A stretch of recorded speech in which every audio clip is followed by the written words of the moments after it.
नमस्कार क्रिकेट प्रेमींनो, मित्रमैत्रिणींनो, कसे आहात तुम्ही सगळे? आत्ताच्या घडीला IPL ची धामधूम चालू आहे. प्रत्येक सामन्यामध्ये धावांचा पाऊस पडताना आपल्याला दिसतोय.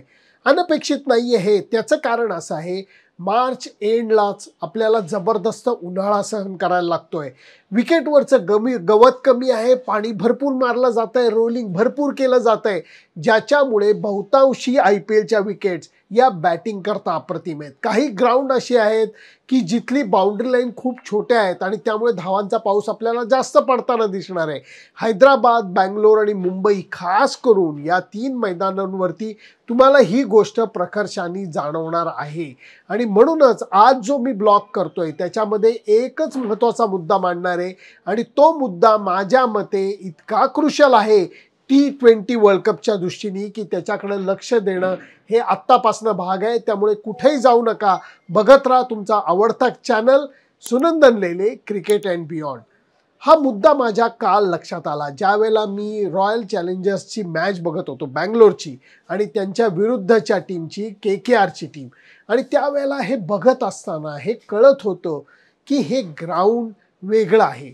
बँगलोरचं जे ग्राउंड आहे त्याची सीमारेषा छोटी आहे आणि बऱ्याच वेळेला मला खेळाडूंनी हे सांगितलेलं आहे की इथं मारलेला बॉल हा अशा ट्रॅजेक्टरीनीच जातो, वर जातो, उतरत नाही. बहुतांशी ठिकाणी तो असा उतरतो कारण गुरुत्वाकर्षणामुळे तो उतरतो. या ग्राउंडवर तसं होत नाही. ख्रिस गेलच्या खूप इनिंग्स, AB डिव्हिलियर्सच्या खूप इनिंग्स या मैदानावरती अनुभवलेल्या आहेत मी आणि त्यामुळे इथं धावांचा नुसता पाऊस पडत नाही, बाउंड्रीज आणि सिक्सरचा पाऊस पडतो. कालचा सामना बघत असताना विराट कोहली हा अप्रतिम बॅटिंग करत होता. अप्रतिम सरळ बॅटनी तो बरोबर फटके मारत होता, स्ट्राईक रोटेट करायचा प्रयत्न करत होता. आणि जेव्हा स्कोअर त्यांच्या 20 ओव्हर संपल्या RCBच्या, तेव्हा 20 ओव्हरीमध्ये 182चा धावफलक त्यांनी उभारलेला होता. विराट कोहलीनी 59 चेंडूमध्ये 82 धावा केल्या होत्या, 4 बाउंड्रीज आणि 4 सिक्सर मारून. त्यावेळेला माझा नट मित्र पुष्कर जोगचा मला मेसेज आला की सुनंदन काय भन्नाट बॅटिंग केली ना. मी म्हटलं अर्थातच अप्रतिम बॅटिंग ही विराटने केलेली आहे, पण मला हा स्कोर पुरेसा वाटत नाही. बँगलोरच्या मैदानावरती, चिन्नास्वामी मैदानावरती हा स्कोर अजिबात पुरेसा वाटत नाही असं मी पुष्करला लगेच सांगितलेलं होतं.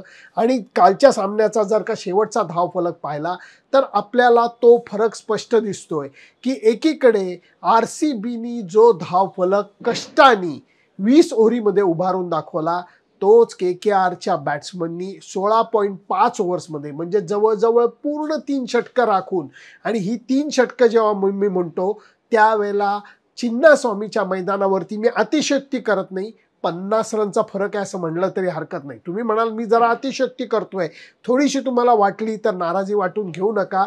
पण या मैदानावरती जेव्हा बॅट्समन फुल फ्लोमध्ये असतो तेव्हा तो 15-17 रन आरामात चोपून काढतो, कारण 1 किंवा 2 सिक्सर हे मारणं या ग्राउंडवरती अशक्य होऊन बसत नाही. आणि त्यामुळे 16.5 ओव्हरमध्ये 186 धावा उभारून KKRनी मॅच आरामात जिंकली.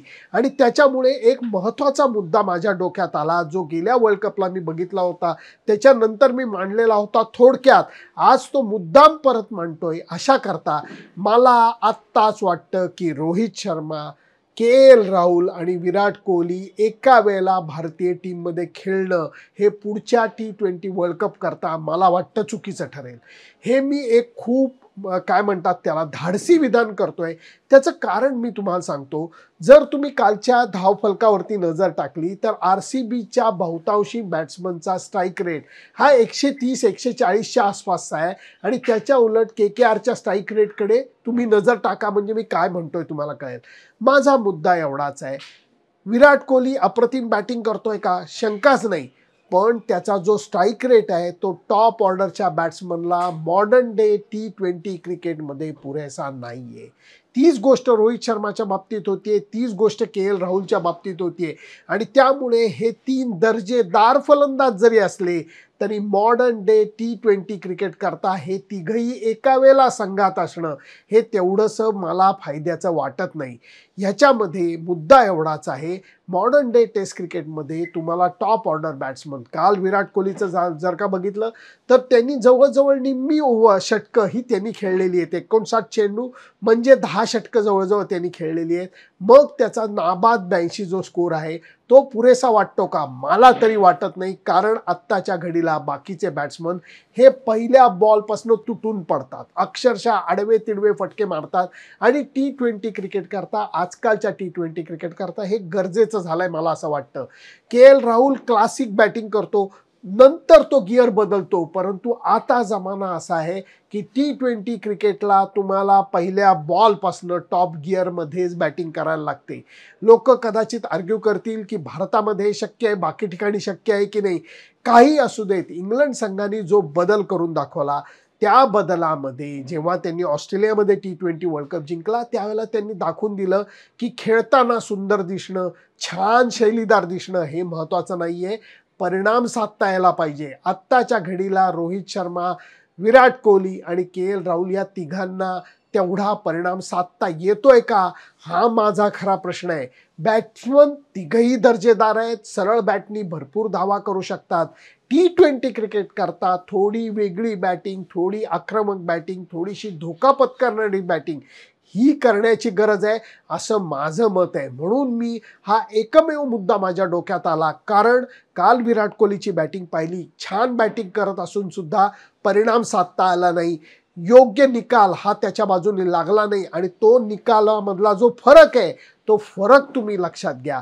जेव्हा समोरचा संघ अपेक्षित धावा या 3 ओव्हर राखून, 3 ओव्हर 1 चेंडू राखून करतो, त्यावेळेला तुमचा धाव फलक हा तुटपुंजा होता हे मान्य करायला लागेल. खास करून जेव्हा RCB कडे टॉप क्लास बॉलिंग अटॅक नाहीये त्यावेळेला हा मुद्दा जास्त वरती येतो. खूप जण माझ्यावरती टीका करतात की अहो तुम्ही या गोष्टी अगोदरच बोलून टाकता, तुम्ही RCBला कमी लेखता का? विराटचे चाहते कदाचित माझ्यावरती नाराज होतील.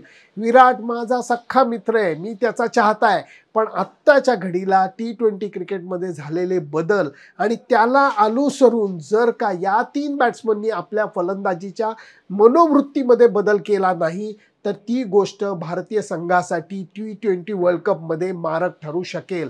म्हणून इवन सिलेक्टर सुद्धा या गोष्टीकडे बारीक लक्ष ठेवून असणार असा माझा अंदाज आहे. त्यामुळे मी माझी मतं, हा ब्लॉग छोटा आहे परंतु हा महत्त्वाचा मुद्दा मला तुमच्या पुढे मांडायचा होता. तुमचं ह्या तिघांविषयी काय मत आहे? एक वेळ फॅन फॉलोईंग थोडंसं बाजूला ठेवा. चाहते आपण या तिन्ही बॅट्समनचे आहोत, परंतु तो चाहतेपणा, तो फॅनपणा किंचित बाजूला ठेवून आपल्याला विचार करता यायला पाहिजे. कारण मी जो मुद्दा मांडलाय तो IPL टीमचा नाहीये, भारतीय संघाचा आहे. त्यामुळे तुमची मतं काय आहेत ह्याच्याकडे माझं बारीक लक्ष असेल. Bye bye.